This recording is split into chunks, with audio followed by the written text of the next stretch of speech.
At any rate, I want to begin our conversation with, um, you know, I'm curious, living through a pandemic, which is a big global event that we all lived through for the first time in our lives. How did you get through that time period, and how did it influence this book and your writing?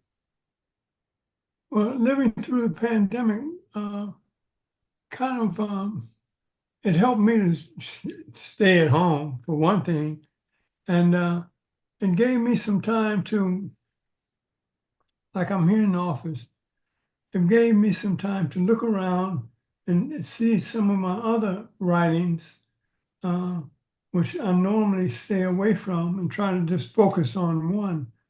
But I've written so many things in the past that I really hadn't looked at. And since the pandemic was here, I looked at some of them, and I was not amazed, but I was surprised at how they all related. Yeah.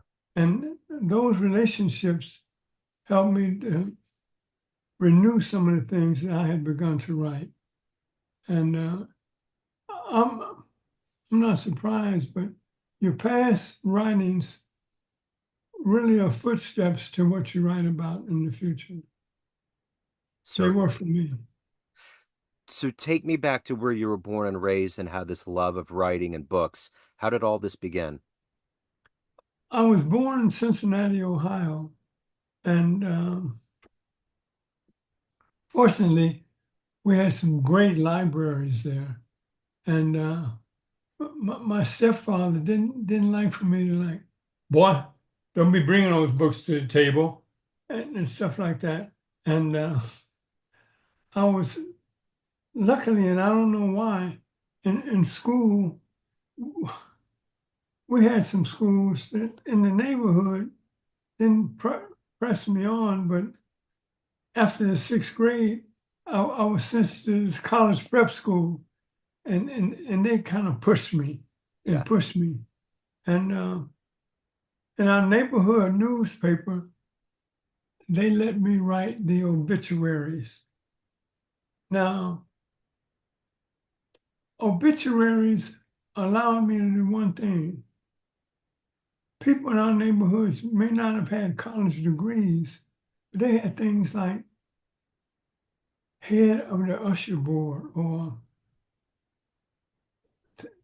they had been in the choir, or they had been officers in the church, and the people in our neighborhood knew them in that regard.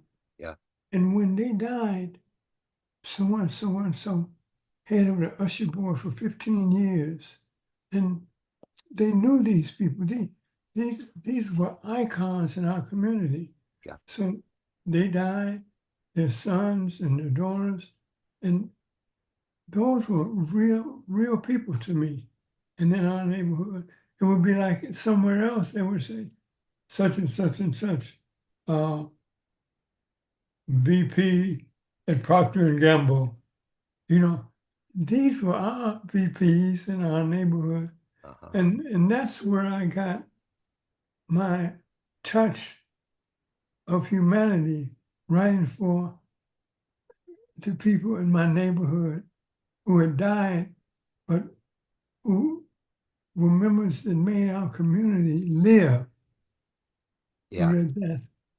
And in my writing, particularly in my first book, Without a Compass, when my mother died, and I brought alive the people who had helped me, like Pie Lady on our first floor on the corner, uh, and Navigator Jack. Uh, those people who other people kind of just looked at. To me, they were my life's blood. Yeah. Uh, and I could give them life because they had given me life. Yeah. Yeah. I started out in journalism in college.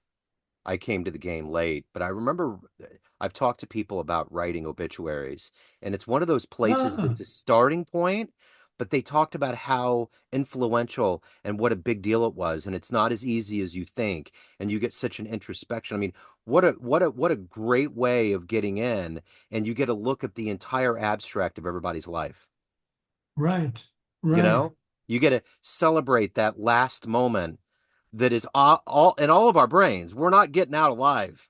So we're all going to have an obituary. Right. But when you realize, and especially when it's your people and it's your community, there's something about it that's fascinating. My dad used to do it all the time. He used to come over on Sunday afternoon. I'm like, why are you reading this morbid stuff? And he's like, I want to see what friends of mine are still alive on the planet. But he also just, I think there was a part of him that loved going through the story of everybody. And thankfully, I think, and I just realized this talking to you now, he left behind tapes of his life story. When he passed, I went through his drawer and his main like little side table, and he left his life story. I just popped it in a mini disc and a mini Oh, player. Yeah, so it's like the all of that was probably the precursor to him wanting to be remembered, not having his story get forgotten, which is fascinating about obituaries. yes. That So, was fantastic that he left tapes like that. yeah, yeah. Yeah.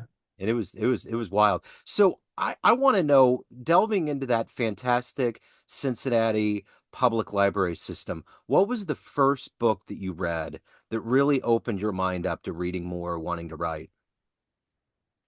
It's hard to.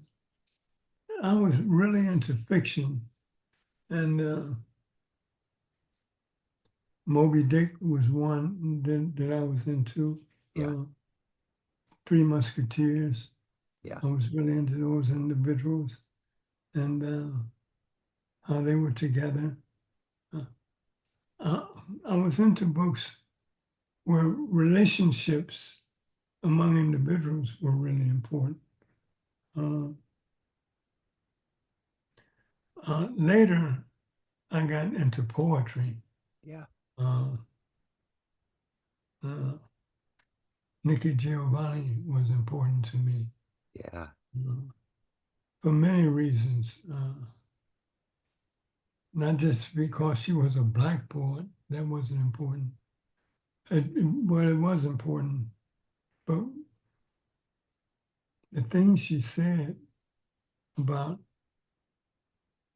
people, and she was a woman and she was gay, and she was to many an outsider, and I was an outsider. In Cincinnati, Ohio, many people early on who came to Cincinnati uh, from Alabama or Louisiana or Mississippi thought they were coming to the north, but all they had done was cross the Ohio River. yeah. And that didn't mean they had come to the north because I was born in Cincinnati and I knew that it wasn't the freedom that they were seeking. And many of the poems that Nikki Giovanni wrote and others uh, spoke to me in ways that I hadn't been spoken to. And there's a young black James Baldwin, he spoke to me. Uh, it Poetry spoke to my soul. Yeah. Uh, it was just a thing that, as uh, a young black male growing up in Cincinnati in the 50s, there weren't any black men growing up in Cincinnati. We were all colored or Negro, and there weren't any black men in Cincinnati until the early 70s. Everybody else was colored or Negro. And reading those poems opened up our eyes. And it was quite a thing. You know, what's interesting, before we got on, I'd mentioned that my grandfather, which I never had met, his name was Martin Terrell George. And it's interesting you mentioned this story. I used to run a YMCA computer labs for a YMCA inner city program with an African American man by the name of Phil Caldwell, one of my favorite people ever. When I left that program, I moved on. I was getting ready to start a family. He gave me an anthology of Nikki's poetry, and he wrote on the inside cover, I'll never forget that. And I've never heard anybody bring up her as a poet, which I've really thoroughly enjoyed. I mean, it obviously meant a lot, but anyway, that's fascinating. Um, so what was the first piece of writing that you did in your long lineage of writing that evoked a response from someone that made you think this is something I can do? I need to be writing. Uh, when I was in prison, I wrote something about we had a Black culture and history group, and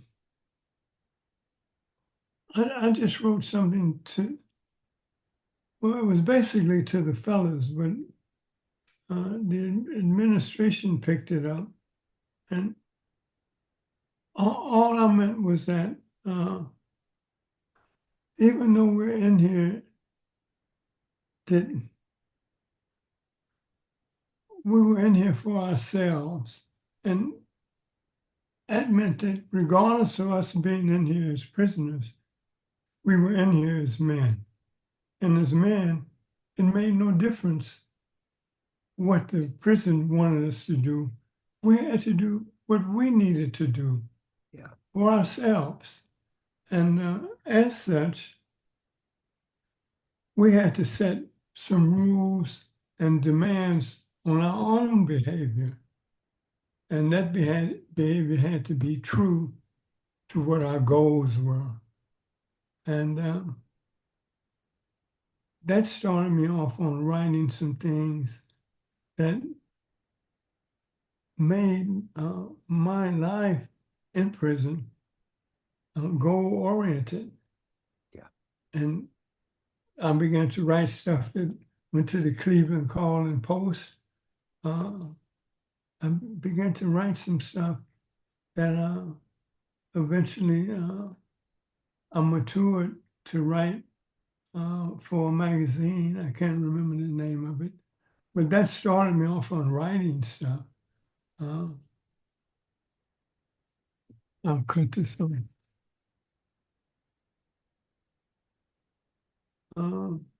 I had already written the Constitution for the group, uh, but writing helped uh, the administration of the prison uh, look at our group as uh, not just convicts, but men who believed in themselves and that they didn't have to sit on us. But if they did sit on us, uh, there might be a response. And that helped uh, in one degree, said, okay, if you feel that way about yourselves, many of our guards are hired from this country, this Chillicothe group, and these are white guards who haven't had any interaction with Black folk. Um, you think what you have to say about yourselves as Black men, you could uh, teach these new guards how to interact? I said, yeah, we can teach them.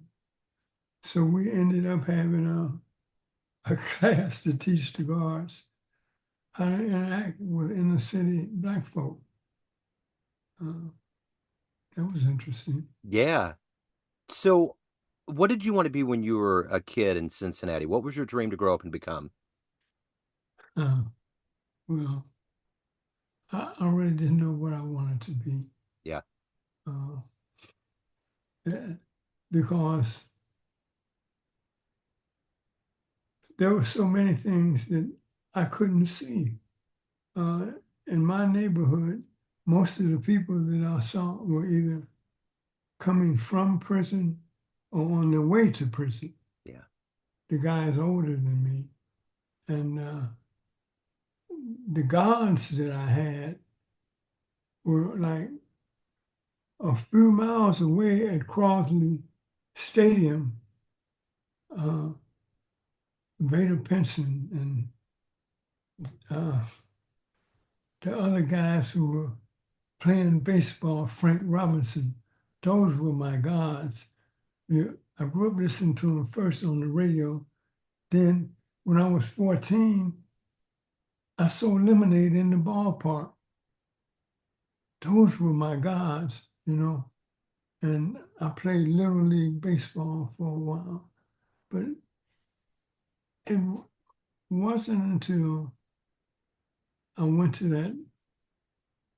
that school, Walnut Hills, um, and I went there in the seventh grade.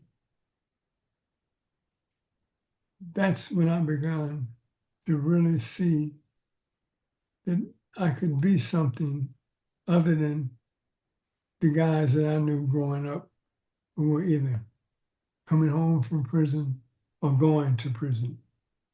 It, So I'm curious with your book, which, it has been billed as not being a happy, good feeling book, but there's a lot of good, happy times in there. How hard was it to write Unseen Scars, and how cathartic was it to do it? Unseen Scars was difficult to write because I had some things that I wanted to show that had been scraped into me that I wanted to show, but I wanted to get out of me. Uh, and the only way I could do that was expose them. That helped me do that. But on the other hand, there were parts that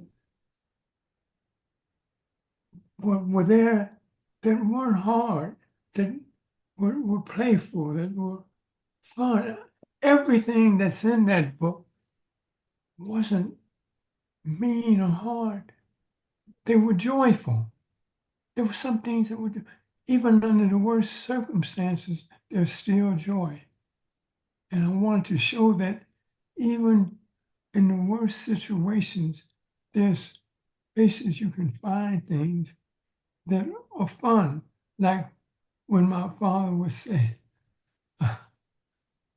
we would pass places and they would say, we don't serve colors. I said, they don't, what is a color? I said, you're a color. Don't start that black shit with me, boy. You know what colors are. And I walked in the place and I said, give me some Pepsi and some ribs. I don't eat colors.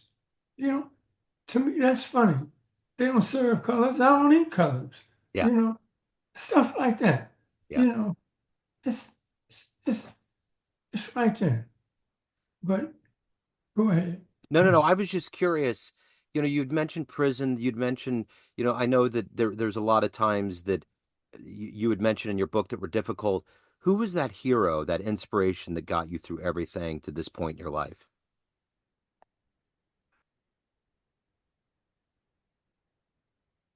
Uh, I don't know.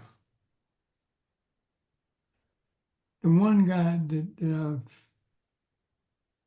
really gone to in my heart, believe it or not, was the junk man, Navigator Jack. Uh, Navigator Jack was a person that he was a junk man because he chose to be a junk man. Navigator Jack had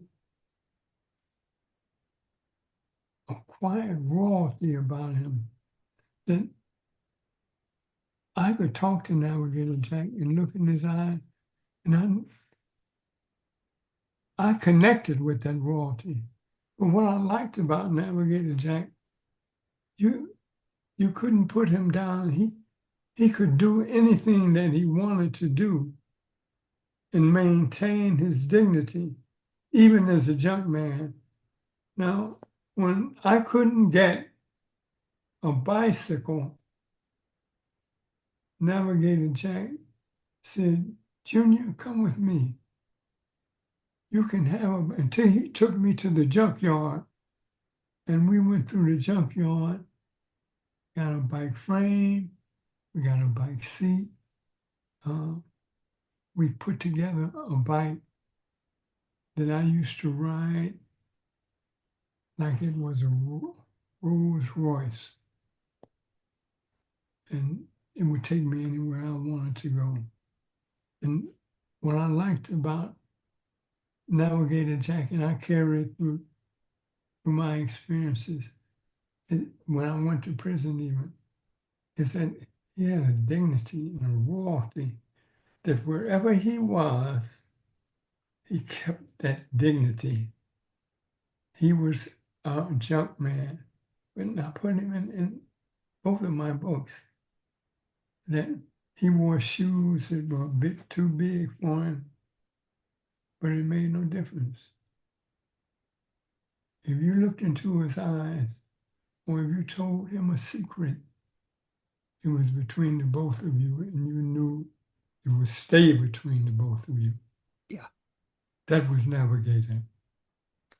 That was my man. So, of all of these things that you've done and accomplished and evolved into in your life, what are you the proudest of?